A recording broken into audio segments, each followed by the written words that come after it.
All right, so what do you think? Basically, it's like having a weight here, weight here, weight here, weight here. You know, basically every single point has a weight, millions, zillions of weight. Okay, and so and the weight at every point, sort of like the density, is called F sub x.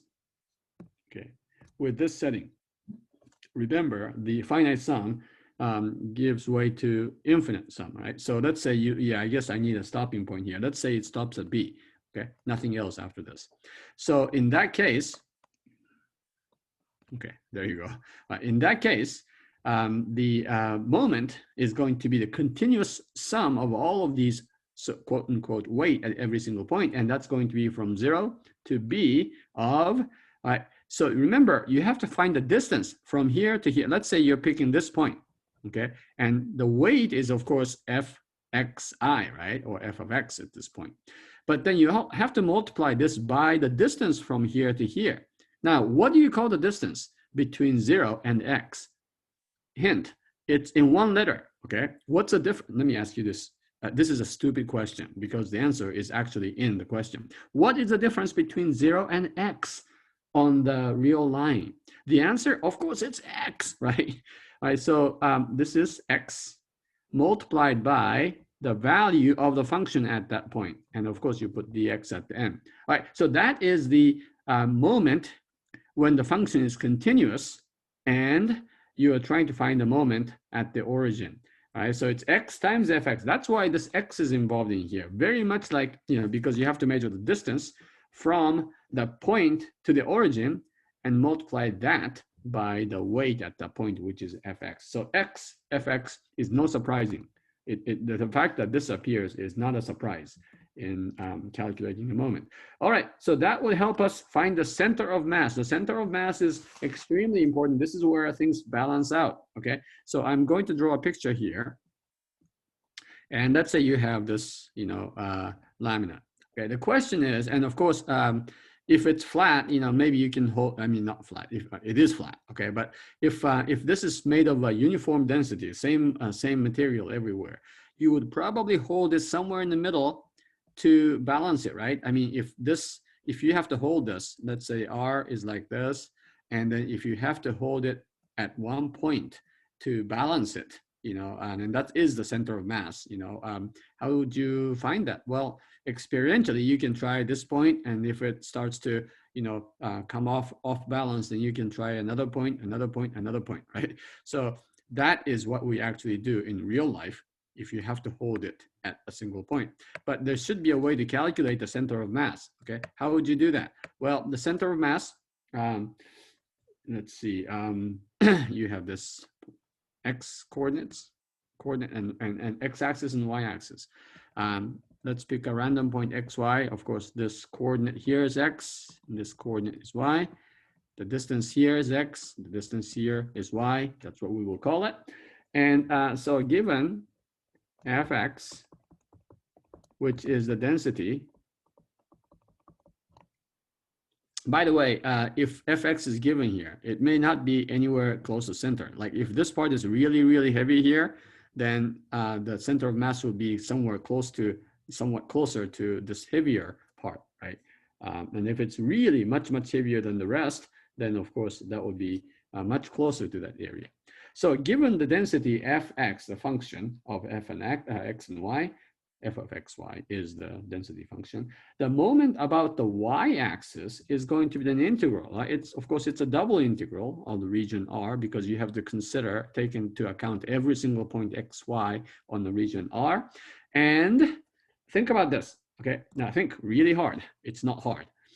Moment about the y-axis is the tendency of this lamina R to rotate about the y-axis. So in three-dimensional space, here's xy, right? And right now you have this lamina like this, right? There is your R. If this is in R3, And if this is supposed to like fall this way, what is the tendency for this to rotate about the y-axis? Okay, it will try to pull the whole thing down because, you know, if you think of xy as the floor, the gravity will pull this down. But how much force is acting upon the y-axis in order to for this to be rotated about the y-axis? The answer is you take f of xy, that is the density at this point, and you have to multiply that by how far this point is. Watch this, how far this point is from the y-axis. Okay, now let me ask you this, how far is xy from the y-axis? My question is, how far is this distance from the y-axis to the point xy? Hint, in one letter, you can answer it. Okay, and of course, it's this one, right? That's how far point xy is from the y-axis. So you have to have x in here, just like you had x here, and then the rest is the same, fxy dA. Okay, you get that? So interestingly enough, in order to find the moment about the y-axis, you have to enter x in here. It sounds strange, but I think it makes sense because that's, you know, that's what I explained here. How about the moment about the x-axis? It's going to be the double integral. This time, though, we need to know how far xy is from the x-axis. This is the x-axis, right? How far is xy from the x-axis? Hint, in one letter you can answer it, but not the same letter, right? Because that distance is, this time it's y. All right, so the moment about the x-axis has a y inside of that integral. It is confusing, right? Okay, now the center of mass is the point, which we can call it x naught, y naught. Okay, let's call this, let's say if this is the center of, if this is the center of mass here, let's call this x naught, y naught. Okay, sorry, not y naught, it's x bar, y bar, okay? It's sort of like the average. What is x bar? Well, x bar is this moment my. Okay, remember that is the tendency of this object to turn around about this. So it has x in it, right? You divide this by the mass. So let m be the mass of the lamina r. Okay, if you divide it by m, it's basically going to give you the weighted average of the density function with respect to the x in the x direction. So if you're looking at, you know, the moment about the y-axis, okay, if you divide it by the density, if you divide it by the total mass, it's basically giving you like the average x bar, which is why we use the bar, average distance between it's a weighted average between all the points R and the y-axis, okay, which is like the average value of x. That's what we're doing. Maybe I can go back and try this. If you have a whole bunch of these weights, okay, the question now we're asking is, if you were to replace this entire series or the set of weights with one weight, okay, and the one weight, which is the sum of all the weights, where would you put that? Okay, that's the question. In other words, if you have a whole, let's say you have a seesaw here, and if you have a whole bunch of kids on one side, okay, and if you're going to put one person or one object whose weight is the total of all the kids' weight, where would you put this big weight over here to balance this? Okay, and that's what we're trying to do. So you divide that or the moment on one side by the total weight, and that's going to give you the place where x is sort of like the x bar is the weighted average of all the x values of R. Okay, so that's the answer to this question. And similar, y bar is going to be mx, because mx, remember, is the one that has y in it. So this distance here is averaged out with the density as a weight. So it's a weighted average of the y values of R. And so you divide this by m. Okay, so that's in a nutshell, that's the center of mass. And we are not going to do a whole lot with this, but you will have a few exercises in your homework where you are to calculate the center of mass. And of course, in order to find the center of mass, you have to find the mass first and the moments. okay? So mass and the moments are required for the center of mass. Unfortunately, and the reason we don't do a whole lot with this is because the numbers tend to be messy, okay? And so here's an example. And by the way, there's a little trick. You should use symmetry as much as possible, okay? So this will give you um, a much quicker way to find the answers. All right, let's do one example here. Find the center of mass of the region R bounded by, I think maybe there's a mistake. Yeah, this is going to be an x-axis. Sorry about that. Right. So correct this part here. Right. So the picture is like this. Maybe I can use this nice illustration showing here. All right. So that's my x-axis. My y-axis is here. And now I am going to draw this thing here. 4 minus x squared. What does that look like? Sure, it's the parabola, upside down parabola, where it goes to 4 at the top, and then 2 and negative 2 are the x-intercepts, right? Bounded by this parabola and the x-axis. So we are talking about this region here. Okay, that's my lamina. And that is my R, okay? We're supposed to find the center of mass. The density is not uniform. It's proportional to y, okay? So as you go further up this way, it gets heavier. So around here where y is equal to 0, this thing doesn't weigh anything. This is just maybe a piece of paper or something here. And it gets thicker and thicker as you go this way, right? So the density function, in this case, you can write as ky, okay? Because, x has nothing to do with it. All right. And by the way, that is important because whether you're over here on this side, let's see, whether you are on this side or on this side, as long as the y is equal, y value is equal, okay, the density here is the same as the density here. The density here is the same as the density here, and so on, right? So the x and y, I mean, the left and right are symmetric. That's why I say use the symmetry, all right? Now, y is the x bar, the center of the x coordinates, 0. Well, because of the symmetry, okay? In other words, the left-hand side weighs exactly the same as the right-hand side because of the symmetry of the shape as well as the density function.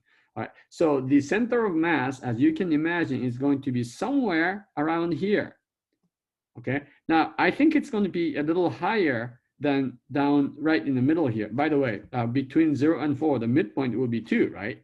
I think it's going to be higher than 2 because, and this is looking like some sort of an animal or something with an eye, with 2 eyes and a nose. Yeah. Looks like that Japanese anime, Totoro or something. Right?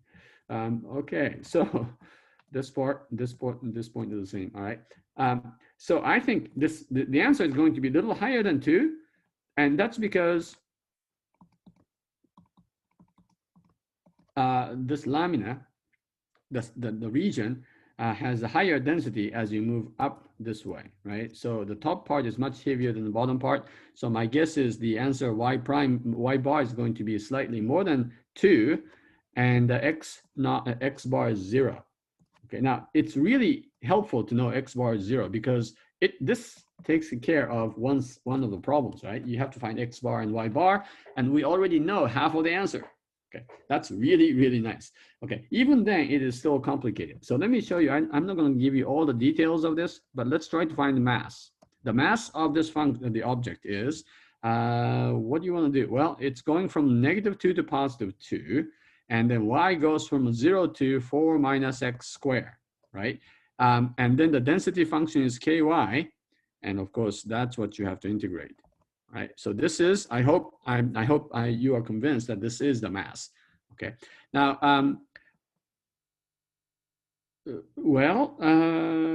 yeah, what I would like to do is, can we do this? Yeah, I think we can do that.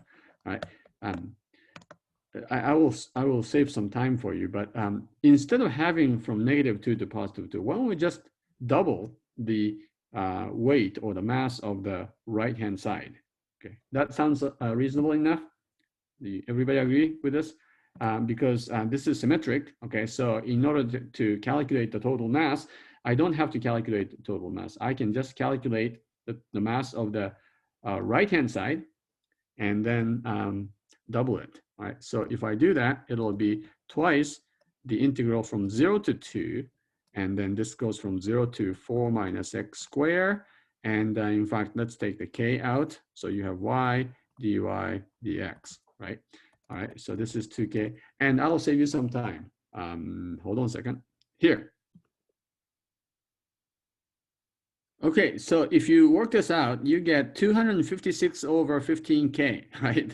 It's messy, yeah, because you basically you have the square of a square, and when you integrate the 4th degree polynomial, of course, you get a 5th degree polynomial, and so that could be messy, all right? Then, of course, you don't have to worry about the x naught, which x bar, which is the one with my. So what you have to have is mx, okay? That's the one we need. And so this will be from -2 to 2, and then from 0 to 4 minus x squared. Remember, these bounds are the same because we are talking about the same region. And instead, I have, well, of course, I have to have ky, okay? But that's not the only thing I'm integrating, right? You have to have what? Yeah, you have to have y in front of it. And that is from the equation for mx, the formula for mx. Remember, this is the moment about the x-axis. It has y in front of it because you're trying to measure the distance from the y-axis, and that is what mx is all about. So this is even wilder, okay? And this is the way we start. And by the way, since we, just like before, none of these things is different between the right and left side. Let's just call this 2, and then from 0 to 2, and then from 0 to 4 minus x squared. And this time, and in fact, we can just put 2k in front, and you have y squared that you have to integrate, which will become really ugly, okay? And so I'm going to keep, to save you time, and trying to show you the rest of this in the next instant. Okay, so if you integrate this, of course, you have y squared here, which becomes y cubed over 3. And I don't know if you remember how to do this kind of thing here. If you take a binomial and cube it, how do you cube a binomial? Yeah, you have to use that binomial theorem that involves the Pascal's triangle. You know, for the line 3, those Pascal's numbers are 1, 3, 3, 1. So you do 1, 3, 3, 1, and you expand it to this. You integrate this, and you'll have a 3rd degree term, and a 5th degree term, and a 7th degree term. Ooh, that is so wild. Anyway, if you do this arithmetic, you get this as your mx. And of course, you divide this by m, and dividing by m means you take the reciprocal of this and multiply it. So 15 is on the top and 256k is on the bottom. And this actually reduces to, and you can do this, you can verify this on your own, you know, when you are bored because you have nothing to do. 16 divided by 7, which is 2.286. So this thing is about 2.286. That is fairly close to what we estimated, right? Because this object is heavier on the top and lighter on the bottom. So that is how you find the center of mass. All right, wow, that was a messy calculation. Okay, and so that's it. And so that is almost at the end of this chapter. We have one more section, which has to do with not U substitution, but UV substitution, because now we have 2 variables in a double integral. All right, so hopefully this has made sense, and you now know how to find the mass and the center of mass of 2-dimensional objects. Okay, so until next time, I hope you have a great week. Take care. Bye.